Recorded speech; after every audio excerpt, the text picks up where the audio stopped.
If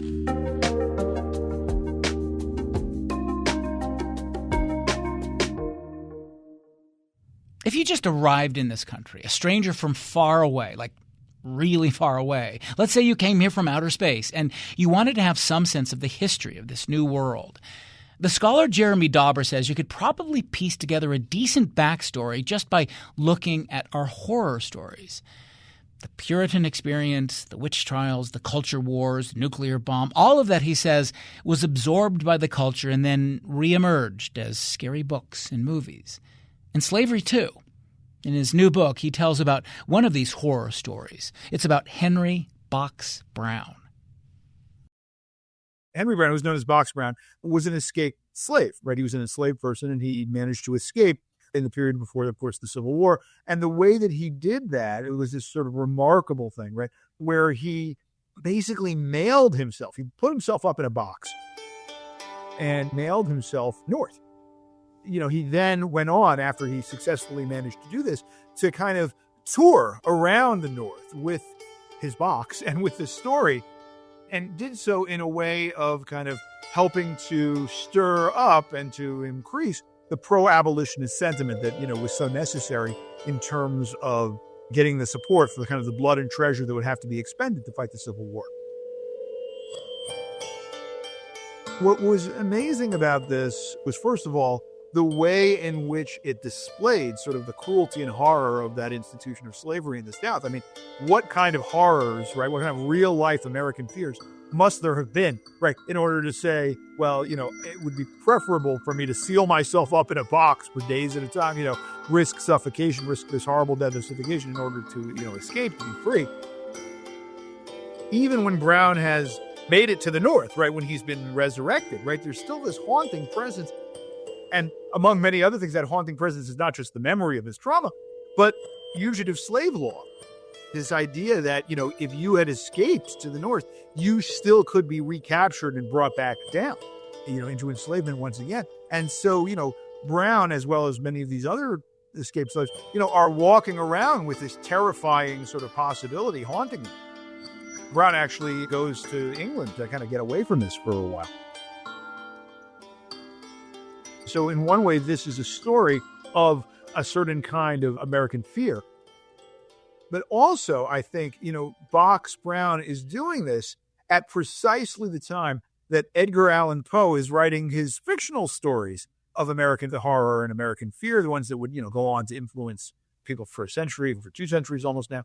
And, Poe specialized, among other things, in stories of being sort of walled up and buried alive and suffocation and all of that, right? So, when you're reading at that point Edgar Allan Poe's stories, you could be thinking about Box Brown, or when you're hearing Box Brown stories, you could be thinking about Edgar Allan Poe.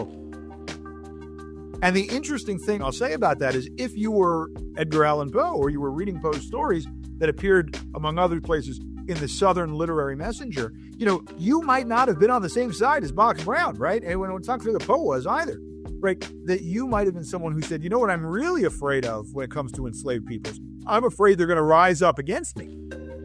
And so it really shows the way that American fear, the story that I tell, right, really is of a historical period, but goes in all sorts of different directions. And the complicated churning muddies of fear and fiction and history and narrative are the ones that I try and sort of tell, in the book.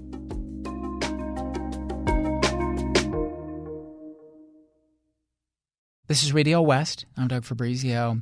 Today in the program, Jeremy Dauber is with us to talk about his new book called American Scary. He says we write these kinds of stories to unsettle our dreams and rouse our anxieties. In fact, here's the first line of the book. Show me what scares you, and I'll show you your soul. So I think that one of the things that I do is to do cultural history, and one of the things that I am is a cultural historian. And I'm very interested in what makes, particularly American culture, that's what I work on, right? What makes it tick, and how do you find out what that is? And I've worked on comedy and I've worked on horror, and what makes you laugh or what makes you scream, what makes you afraid, those are really interesting keys into those sort of levers of societal power in a certain kind of way. Because There's a way in which, we can say whatever we want to say about what motivates us and what doesn't motivate us. We can believe what it is, right? But, what you're actually scared of, what generates those screams, those laughs, is a lot harder to fake. And so, finding these sort of texts of terror, both in real life and in fiction, and the things that blur those categories is a really interesting way to think about sort of American history. And so I tried to tell that story over the course of American history through those kind of materials in this book. So the horror stories that we write and make into entertainment is a reflection of our larger anxieties. But I wondered, what does that do for us? How does that help us? If we're a society, anxious about the nuclear bomb, or we're worried about that, that enslaved people are going to escape and seek retribution, how does that help us to write or produce these horror stories? Like, what does it do for us? Yeah, well, I think that's a great question, and I think there are a number of different answers. I mean, maybe the most powerful answer for a consuming audience, that is not from the writers themselves, but the people who read or watch or listen to this material, right, is that it helps sort of to work through those fears in a kind of more controlled and manageable way. Take one of the examples that you gave here, right, of atomic annihilation kind of right after World War II. Right. There was really nothing that if you were, maybe for the president of the United States, right, but if you were an average citizen, there was nothing you could do about it. Right. You just walked around with this sort of heavy knowledge that you might look up one day and you see the bombs flying. Right. But you could take that fear and you could go into a movie theater and you could watch kind of an allegory for that in the form of an alien invasion where, Martians come down and they zap her, and then at the end they get defeated or they go away or something like that. And, you could say, well, okay, I feel a little bit better now for a while. I have some confidence that if something terrible happens, it'll pass or I can vanquish it in this kind of way. And that's not a permanent solution, obviously, but it helps for a little while. And I think that's one of the main reasons why people were so attracted to it. Another might be to work through some of the dimensions of those kinds of fears and sort of almost clarify your thinking about it, but without actually getting bogged down in the particularities of the actual politics or the actual circumstances, so to speak. In the book, I make this argument that the movie, the sort of alien invasion movie from that period, The Day the Earth Stood Still, is really a movie that's about sort of thinking about kind of the bipolar world, sort of this Cold War. But obviously you don't have to say, well, I have to clarify my position exactly on what's happening between Eisenhower or Kennedy and Khrushchev, although that's a little later. But, I can actually just think about it in terms of the philosophical questions posed by Klaatu, which can help in certain ways. But I think so there's catharsis and there's also a kind of clarification in some ways. Well, the catharsis thing is really interesting because you mentioned in the book that if you look way back in human history, back to the Greek philosophers and the playwrights, that horror or Greek tragedy was, as you put it in the book, was understood, I liked this, as a way of taking your fears for a walk. Yeah. And, one of the questions that I'm getting, when I talk about this book and things like that is, what makes these horrors, these fears, peculiarly American? The answer that I give, which I think, is true, not always satisfying, but also true, right, is that the big aspects of those fears is not peculiarly American, right? People are afraid all over the world and for all time of, huge cosmic things above them and things right next door. But because they take place in a particular inflection and historical context and circumstance that is America, they become American in these particular ways. And that's how, Americans react to them in those particular groundings. So the guiding light for the book is this question: what has scared the crap out of us? Like, when did that idea come to you as a subject? Like, what got you started, and what is it that you wanted to kind of work out? It's very much a popular cultural critique, but it's also very much a literary critique in many ways. So talk about your own interest in it. I'd always been interested as a fan of horror. Not as much. I mean, I now am a big fan of horror movies. That I was too afraid to watch them as a kid. But I was always a big fan of Stephen King, of horror fiction. Yeah. I loved reading that material. And what became clear to me as I got sort of older and I started teaching about these things, part of it was this show me your soul aspect of cultural history that I've done in these other contexts. But part of it was also that I became increasingly aware that a lot of the things that generated fear were not precisely falling into the categories of that section that used to be in the video stores when we still had video stores, or the Netflix algorithm, I suppose now, right? Or the Barnes & Noble section of horror, right? It was much broader than that in terms of both stuff that was made up, right? You wouldn't necessarily find Henry James's ghost stories or Edith Wharton's fictions in that category, but, they were there, right? But also that a lot of the fear wasn't, it was very hard to define as either fiction or nonfiction precisely. You had material that would be out there that was like, let's say, the mass hysteria of the satanic panics, right, of the 90s. And, that in some sense that was made up, right? It didn't actually happen, but it wasn't fiction in the way that we would normally understand that.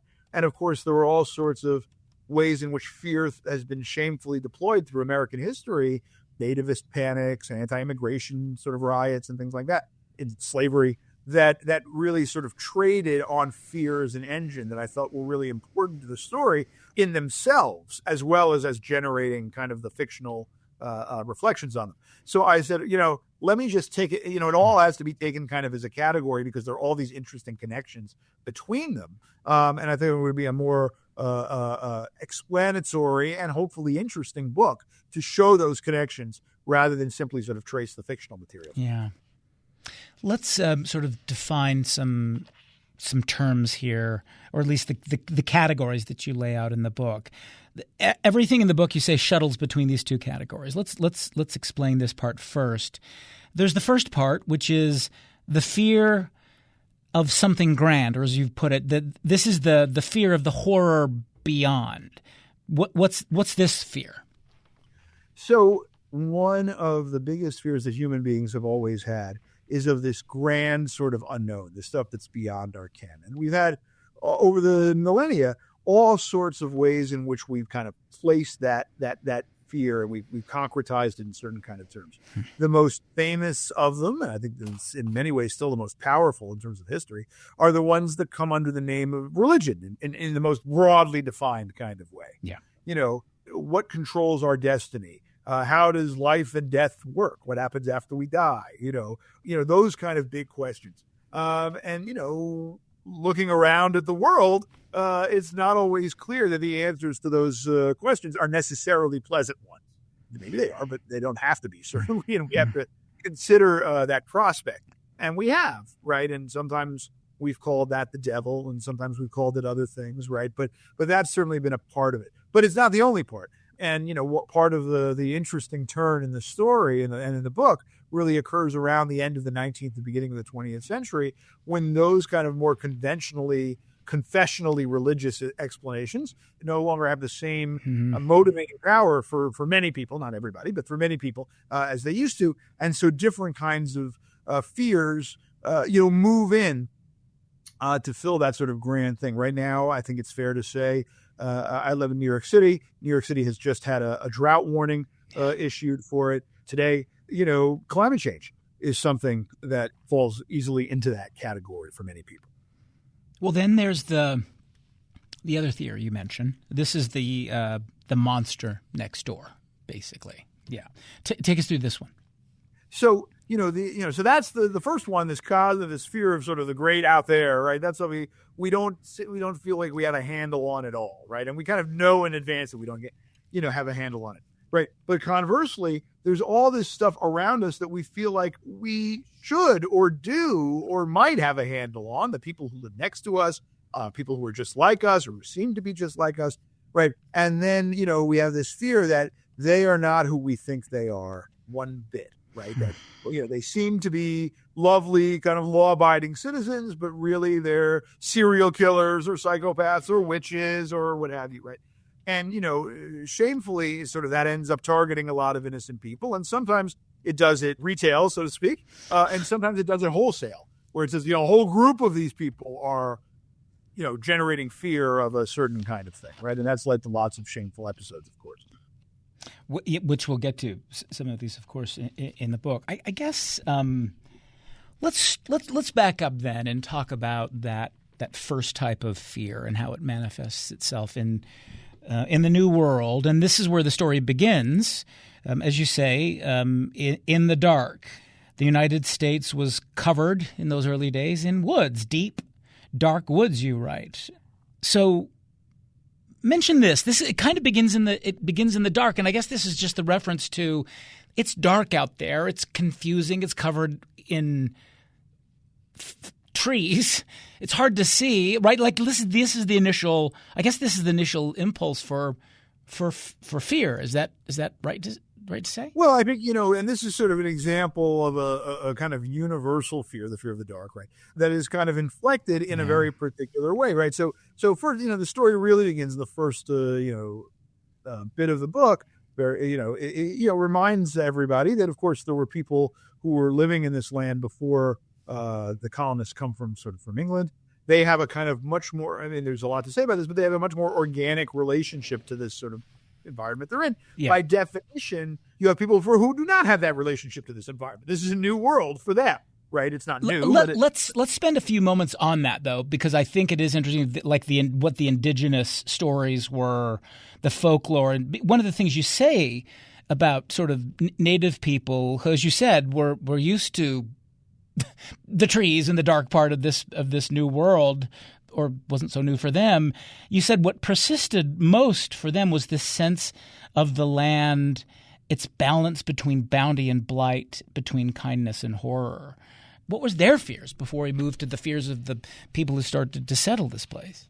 Well, I think there are these continuities that are interesting, right? Because, there are these, fears of things that are in the landscape that could be terrifying, right? There are fears of powerful entities that are more powerful than them that could be capricious, right? So that and there are fears of other people, right? With it. So you have all of these same categories, and one could imagine that this could be the basis for a conversation, right? But when the colonists come in, one of the things that happens is that they begin to kind of, and of course everything is more complicated and nuanced than one can talk about in a single interview or even in a single book, right? But they begin to put their own categories, and for many of the people who come to the New World, they're very religious sort of Christian categories onto these individuals as well as to this environment that they have, and so you hear these accounts of Native Americans and indigenous people, as somehow, worst case, let's say diabolic, right? They're instruments of the devil, right? Or maybe even like it, right? They are simply instruments. They haven't been enlightened yet by Christianity. They're not part of sort of the greater plan of what sort of the colonists are trying to do, right? So, or they can be instrumentalized in that way. But either, in any of these scenarios, it's not like they're being treated exactly as kind of autonomous agents with the sort of the dignity of human rights, right, in that kind of way. So that becomes an issue. But certainly in Salem, which is I think where we're getting to, you have this idea of, you have these religious Puritans who are coming in, or they have this idea really that the world is a very narrow bridge between sort of the possibility of salvation through God's grace or damnation, right? And it's kind of hard to tell which one you're going to be, but it's not unlikely that you are damned, which is not a great mental health attitude, I think, to begin with. And when you have this kind of perspective, you're also when things begin to happen, you're very prepared to see whatever's happening as signs of this cosmic struggle that's going on. And that becomes, in some ways, a lot of the backdrop for sort of the witches' hysteria of Salem at the end of the 17th century. Well, before we get to the thoroughly American stories that are created based on that sense of anxiety, one of the things you mention is that these Puritans brought with them from the old world an idea that the place was, as you say, steeped in devilishness. And they were Puritans, as you point out, so not exactly theater goers, but they must have taken with them some of the stories and plays. You mentioned Dr. Faustus, and you even mentioned Macbeth. What were they drawing on to create their own American horror stories? Yeah, well, and these are not theater goers, right? And these plays came out, a couple of decades before the Salem trials. But certainly there's supping of this common idea, right? These ideas in these kinds of plays that the devil is here and about walking on earth, right? That's a possibility, and is attempting to deceive and to elude and to do all of these kind of things to sort of ensnare mortals in these traps of damnation, right? And that's on one side. And then on the other side, Macbeth, is in many ways a play about witches, right, of course. And it's about that witches lurk in these kind of more mysterious spaces on the map, which, to a 1616 or so audience in London, Scotland was a little bit one of those places. But certainly this sort of place across the Atlantic Ocean was very much one of those places for them, right? And so you do have this sense of here there be tigers, in that kind of way. But it was not surprising then perhaps to put all that kind of thing together and say, when people are beginning to behave in ways that seem strange or aberrant or outside of the norms of the community, let's put the name of devilishness on that. Let's call that witchcraft. You write about the Puritan leaders' increase in Cotton Mather. They come into the story here, and how they struggled with these, big, grand theological questions, and, where they fit in the universe and in this new world. And it wasn't really, I guess, horror then, but talk about how it transforms. I mean, one of the things you mentioned was what you describe as America's first bestseller, New England's Crisis, by a man named Benjamin Thompson. How is the story starting to evolve here and working its way toward what we would, recognize as something like horror? Well, I think what's interesting, about, as you say, sort of what we recognize and we don't recognize as horror is, the way in which from the 1690s to the 1990s to the 2020s, we have material that's, so to speak, ripped from the headlines. It becomes a kind of sense of horror, right? I mean, that it's not just, within sort of the lurid pages of a paperback that has kind of embossed foil and fangs and things like that, And so there's this sense of, we are in the thick of it, right? Always, right? New England's crisis. And we have these problems that are going on. Some of them are due to increasing amount of hostilities between the colonists and Native Americans. Some of them are due to increasing colonial sort of tensions that are going to culminate, obviously, for America in the Revolutionary War. Everything that basically is grist for the fear mill, it becomes turned into it, So that's what happens. Yeah. Jeremy Dauber, he's a professor of Yiddish language, literature, and culture at Columbia University. His book is American Scary, a history of horror from Salem to Stephen King and beyond. We'll take a break, come back in a moment. You're listening to Radio West.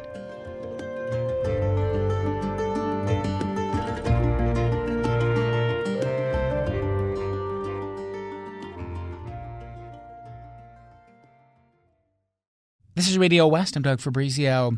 The scholar Jeremy Dauber is with us today to tell the history of horror fiction in the U.S. Dauber says you can write the history of the country just by tracking our scary stories.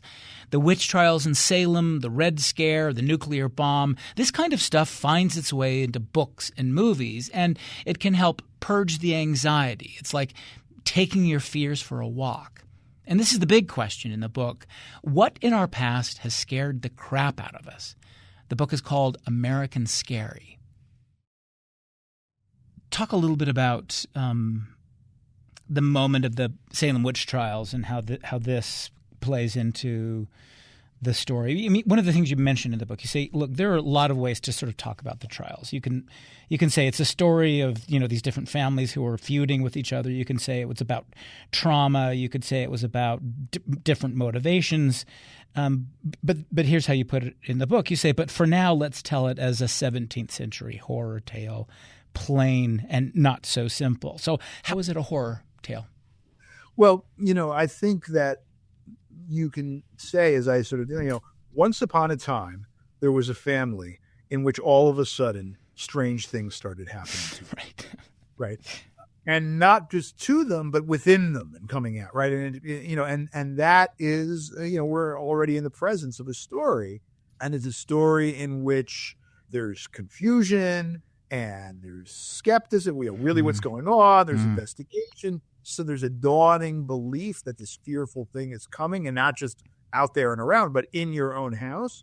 right? And then, like so many horror stories, it grows out of control, right? It starts in place A, and then it sort of expands to kind of envelop B and C and D and E, right? If we know anything from all the horror movies we watch, it sort of never stays in the first place. It always gets bigger, right? And then, eventually, like a lot of, although not all, by no means all horror stories, it ends up kind of sort of snuffing itself out. But in the process, there's been a lot of damage and a lot of trauma, a lot of, people killed and wounded and lives destroyed in its wake. It's interesting. You say that the first tragedy of Salem, of course, it's the victims, but the second one is this unwillingness to learn from their suffering. Yeah. Explain what you mean there? So there's a phrase that I like to use sometimes about all sorts of things after an event, and everyone's saying, I'm like, everybody, back to your priors, right? Right. Everybody, whatever happened, confirmed exactly what I thought it was going to be. Exactly. One could do that. But unfortunately, at that particular point, sort of, there are a lot of people who really were responsible for supercharging these trials and, got a lot of people killed. Right. And at the end, they sort of say, well, maybe they weren't all witches. Maybe you were kind of right about that. But it wasn't my bad. Right. I mean, I didn't learn, or it was the devil. The devil made me do it. The devil kind of got into my head and caused these illusions that made me think that either. Right. And so they were not taking on any kind of personal responsibility. They were still abdicating it. Well, you've talked about the fact that you've got the witches from Salem, how that plays out. And then you fast forward, as you do in the book. We eventually get to Buffy the Vampire Slayer. We get to actual witches like The Witch, Robert Eggers' film. And gosh, dozens and dozens and dozens of witch stories that play out that, in film, in so-called modern America. What's the difference between those stories and these? It's a great question. And I think, it's a great illustration of the way that the change in sort of underlying historical conditions leads to, a real change in treatment of these, so to speak, same kinds of ideas, these same kind of form, these same kind of monster form. I mean, by the 1990s, when you have Buffy the Vampire Slayer, and you have Allison Hannigan's character who plays a witch, I think it is fair to say that the world has changed quite substantially for women, and women's position in society than it had in the 1690s. It's not to say that everything is solved by any stretch of the imagination, but there's a greater sort of ability and emphasis placed both in society and culturally on women's autonomy and agency, sort of to fight back against, let's say, sort of sexism and misogyny that's sort of taking place. And so, these witches become kind of an apotheosis of a kind of rebellious feminist bad girl, so to speak, movement that comes place. But the sympathy, has moved in some sense to their side in a lot of cases. We talked a little bit before about these slave narratives. As you mentioned, slavery was part of the American story, from the beginning, and it was, of course, a horror story. And you write about that. But then you mentioned the sort of emergence of these sort of Gothic novels and Gothic storytelling. You write about the work of this African-American writer, Charles Chestnut. Say a little bit more about how this fits in your view. Yeah, well, I think these are two things that are both independent and dependent on each other. Right? Yeah. They're both independent phenomena, but they have a lot to say to each other. So one of them, is right starting sort of really in the sort of the 18th, the 19th century, really to the 19th, we have this sort of big excitement about this Gothic movement, right? It's in Europe, it's very exciting, and Americans want to create a kind of Gothic fiction that speaks to this. And this is a very interesting question for what is really a kind of new republic, so to speak. How do you, the Gothic, you understand what it's like in England. Oh, here are these castles that have been around for hundreds of years and they're crumbling and there's skeletons. How do you do that in a nation that's, 20 years old, right? And in the book, I talk about various kind of approaches for this, but the one that I will focus on here that really sort of allows both these is to say that even though the country is new, already there is a past, and that past can be haunting And that, of course, is one of the essential aspects of the Gothic. And one of the things that haunts the American past into the present, is this stained heritage of slavery, right? And Charles Chestnut, the writer you talk about, who really flourishes right at the turn of the 20th century, is dealing. So he's writing, in a period where slavery is still very much in the lived memory of sort of these older generations that are sort of reading his stories. And it's one generation out for many people, right? And he's talking about a lot of the way in which this is not settled, even after the Civil War has been sort of concluded. So in one of his most famous stories that becomes kind of the basis for the title of one of his collections, The Wife of His Youth, he talks about a certain kind of haunting presence that's almost Gothic, which is that it's about a character who is capable of, to use a phrase they would have used, passing to be white, right? If you didn't know, you wouldn't know that he was black. And while he was enslaved, he had married a woman who was much darker skinned than he was, who would not have been able to pass.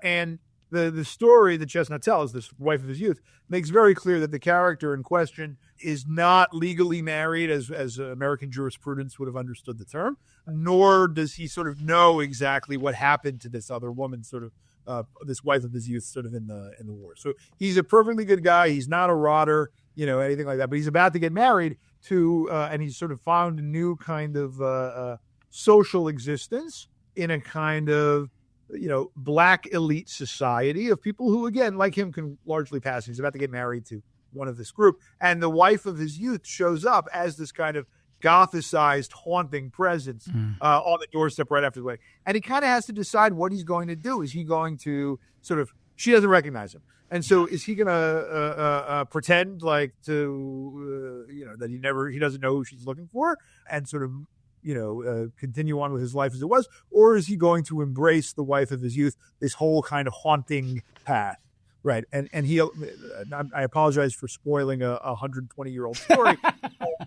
But he does embrace, right? So he embraces the wife of his youth. He sort of says we have to kind of, reckon and count this history as part of our history as well. Of course, in its own small way, this is what my book is trying to do as well, sort of take this whole story as part of that. What was Edgar Allan Poe interested in the stories that he was writing, and what were the anxieties of his time that he was making fit into those really still terrifying stories?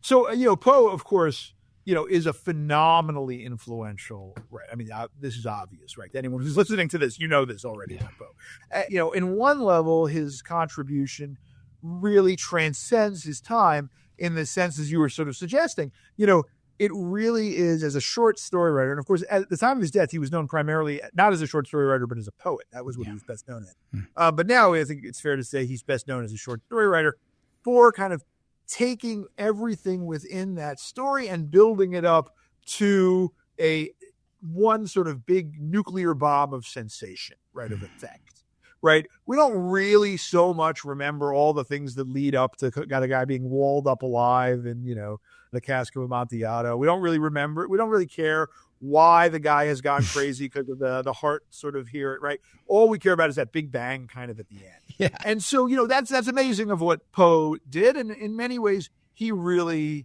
is the catalyst for that in a lot of ways, sort of the American fiction of fear.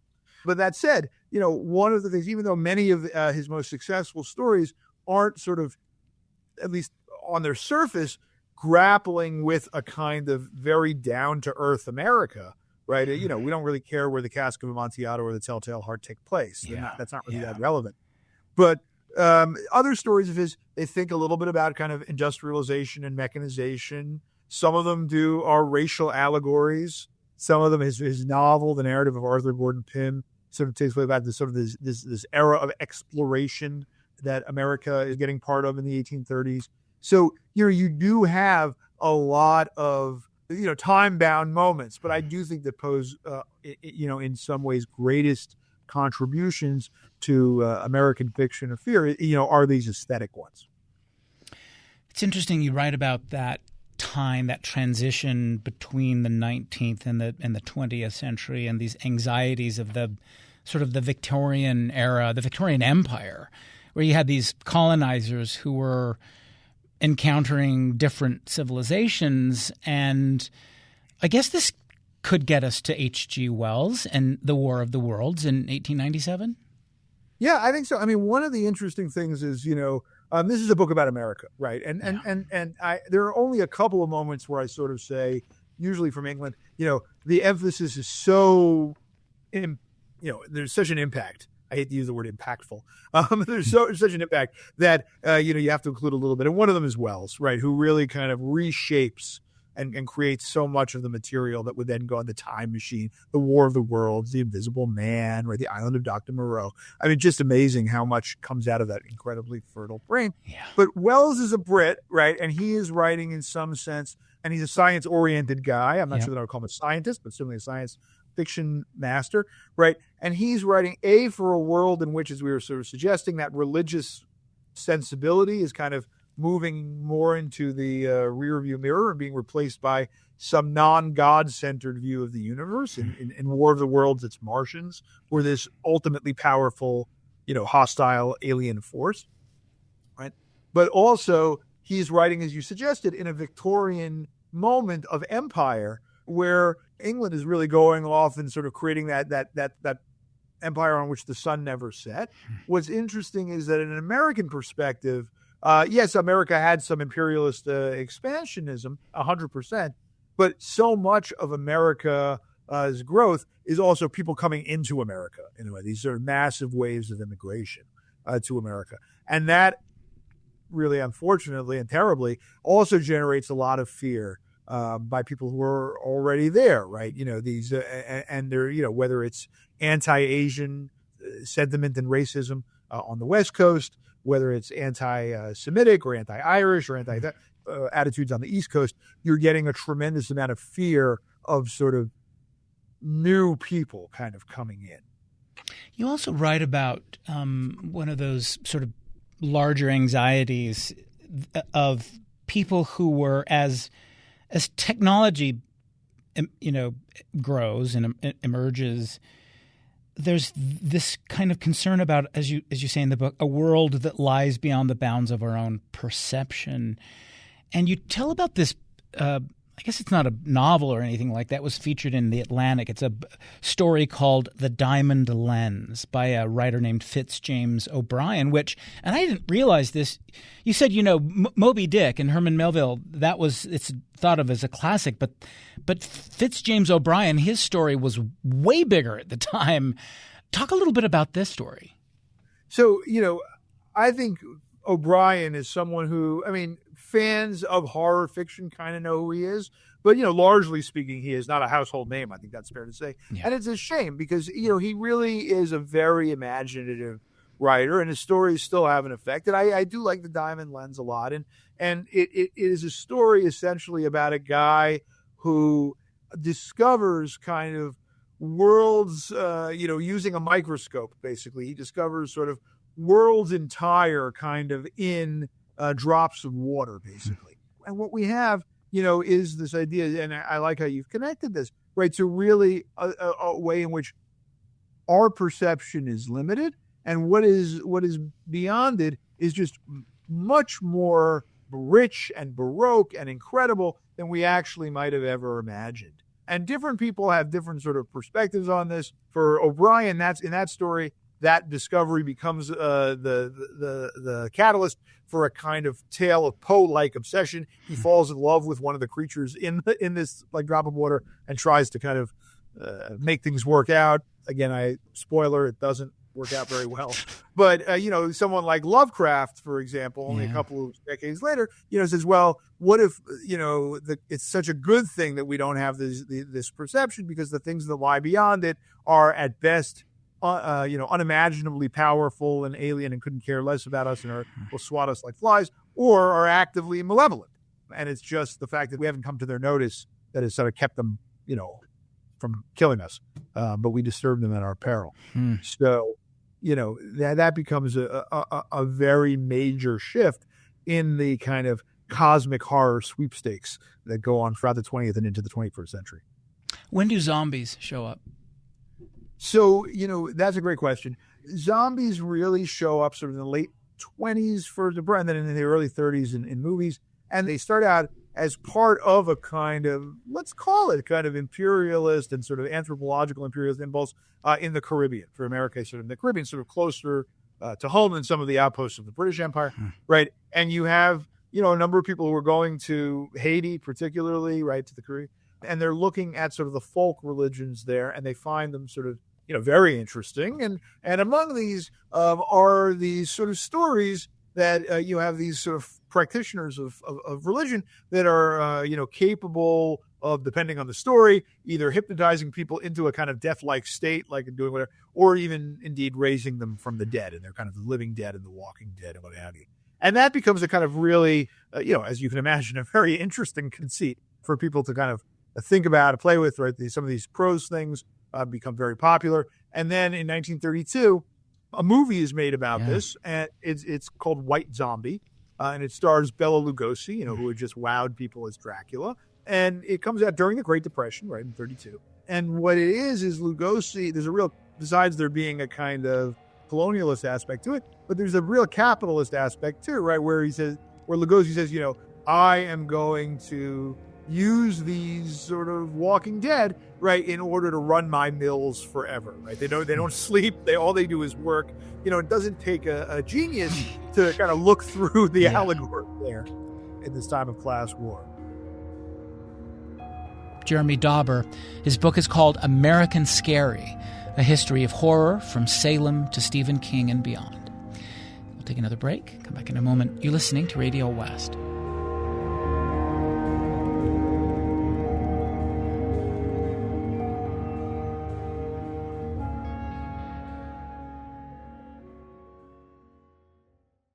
This is Radio West. I'm Doug Fabrizio. Back now to our conversation with the scholar Jeremy Dauber. We're talking about his book, American Scary.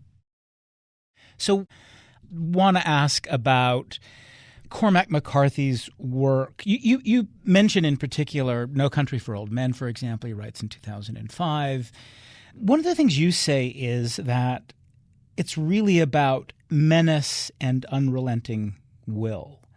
And that Cormac McCarthy becomes kind of the American spokesman for the haunted West. So I wanted to ask about this part, how we got here, and what is that reflecting about the anxieties of the moment? Yeah, so I think, I'm so glad you brought up the West. I mean, through McCarthy, but the West.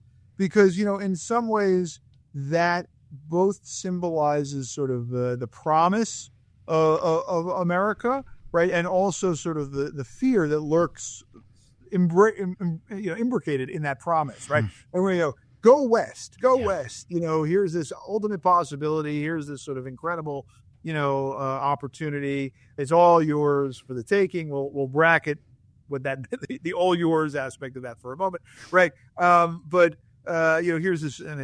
And then, so much of the literature of the West, including McCarthy, is to say, well, what kind of nightmares sort of lie within that, lie on the way to doing that, or whether that's possible at all, or, whether that's just a lie. And those come in all sorts of ways. One of my favorite historical stories, is a story about the Bender family. This is from a century before McCarthy, right? But who operate a kind of hotel, on the way for people who are kind of going to the West. It's one of these special kind of motels or hotels where you check in, but you don't check out, right? And you get bopped on the head, and then, you get robbed, your corpse gets robbed. And this sense of like, there's no real safety, or you can't trust anybody. You can't, And, you have all of these kind of stories, these revisionist Westerns, movies like The Searchers or Bad Day at Black Rock, which say, here are these things that seem to be, our heroes are so great, but underneath there's all of this sort of other attitudes, right? McCarthy, in some sense, I think elevates that to almost, for lack of a better phrase, an existentialist sort of position where basically, there's almost nothing but kind of menace and needing to keep going despite sort of all of these horrors that are all around you. Everyone came to McCarthy in different ways, depending on how old you are, or if you came to McCarthy at all. A lot of people I know who were my age or a little younger came a little late to McCarthy and discovered him through The Road, which was a novel of his that I didn't write about in the book, but that is sort of like a post-apocalyptic novel. It's a father and his son, and they're kind of moving along this road, and everything is sort of falling apart. And what's funny to me about that is not necessarily hugely different from the ones that are set in McCarthy's non-apocalypse, which I think he would. I mean, he's passed away, but I think what he would have said is almost is sort of the point, right? And to me, one of the interesting movies that I think people are the most surprised that I include in the book, because it has fear in all these interesting ways, even though it's not thought of as a horror movie, is Easy Rider, which is also about people going out to discover the West. And, in some ways, the fear goes all around. Here you have these kind of hippies and first they are claiming, in some sense, all of the virtues of what America is. They're like, we're off to discover the real America. And, in the process, they become such a challenge to some of the people who claim to speak for America themselves that, it doesn't end well for them. And that's a fear by let's call them the conservatives, in that 60s period, that are afraid of the challenge that sort of these kind of boomer, liberal sort of hippies pose. And it's a challenge to what kind of reception am I going to get to this message, right? Yeah. Everybody's sort of scared after the movie, even though it's not thought of in that way. What are you expecting? What kind of horror stories do you think will come out of this moment, of hyper-partisanship and all this talk about, civil wars and revolution and now resistance and retribution? I know you can't necessarily back engineer these things, but what would you start to expect to see? I don't know what the lag time is, but in 10 years, what sort of horror film or novel is going to reflect the anxieties of this moment? Well, what's interesting to me is that I love movies. I mean, like we just were talking about with Easy Rider, right? That reflect these things. I mean, that's a little bit on the nose, Easy Rider, but they reflect these things sort of at an angle rather than sort of directly on. So, Alex Garland just came out with this movie Civil War that does, that really sort of, addresses this head on. Mm-hmm. But the movie that really stays with me from sort of the last couple of years is a movie called We Are All Going to the World's Fair, right? Which is about basically, I'm sort of simplifying stuff, but basically an immersive video game.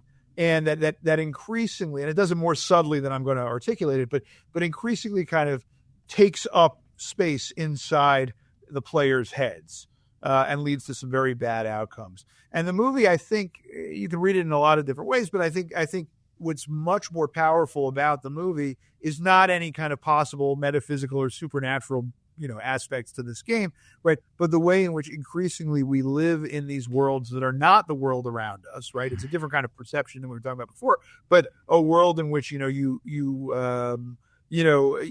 virtual has sort of overtaken the real.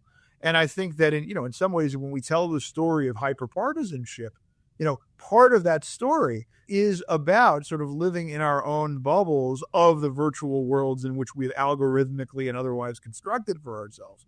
And I think a lot of, these movies, which again, sort of are not real in some deep way, right? But also sort of draw from the real, are going to be more and more adept at pointing out how complicated and blurry and terrifying that situation can be. And how, in many ways, problematically, it replaces sort of the actual empathy of human connection that could be possible. Quick final question. You say that people often ask the question of those who are creating this horror, like, why are you interested in this stuff? Like, isn't the world scary enough? Why do you need to be scared more? What's the answer to that?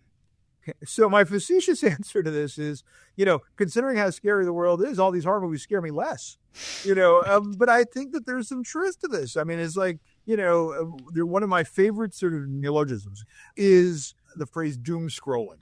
You're just going through your social media feed, kind of like, it's like, give me a mummy. You know what I mean? So, I mean, there's some facetiousness to that answer, but like we were saying earlier in the conversation, there's some aspect to which that stuff can be, in its own ways, cathartic and healing. And compared to the headlines, I think that may be true. Jeremy Dauber, thank you very much. Thank you so much for having me. This was great. Jeremy Dauber, he's a professor of Yiddish language, literature, and culture at Columbia University. His book is American Scary, a history of horror from Salem to Stephen King and beyond. Radio West is a production of KUER. You can subscribe to the show wherever you get your podcasts. And we're on YouTube at KUER 90.1, Instagram at Radio West. Our intern is Stevie Shaughnessy, the program produced by Benjamin Bombard and Tim Slover. Kerry Watson is our executive producer. I'm Doug Fabrizio.